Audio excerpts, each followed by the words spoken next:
హ్మ్. సుదర్శన చక్రం అనేది ఎవరో ఇచ్చిన బహుమతి లేదా సృష్టించబడిన వస్తువు కాదు. అయితే ఇది భగవంతుడైన శ్రీ మహావిష్ణువు యొక్క సంకల్ప శక్తికి ప్రతిరూపం. విష్ణువు యొక్క మనసులో కలిగే ఆలోచనే ఆయుధంగా మారి దుష్ట శిక్షణ చేస్తుంది.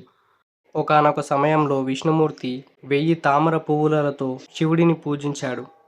విష్ణువుని పరీక్షించడానికి ఆ 1000 పువ్వులలో ఒకదానిని మాయం చేశాడు శివుడు. అయితే పూజ చివరిలో ఒక పువ్వు తక్కువ అవడం గమనించాడు విష్ణుమూర్తి. అప్పుడు ఆయన తన కన్నునే తీసి పువ్వుగా శివుడికి సమర్పించాడు. అయితే భక్తికి మెచ్చిన శివుడు ఆయనకు శక్తివంతమైన సుదర్శన చక్రాన్ని ప్రసాదించాడు.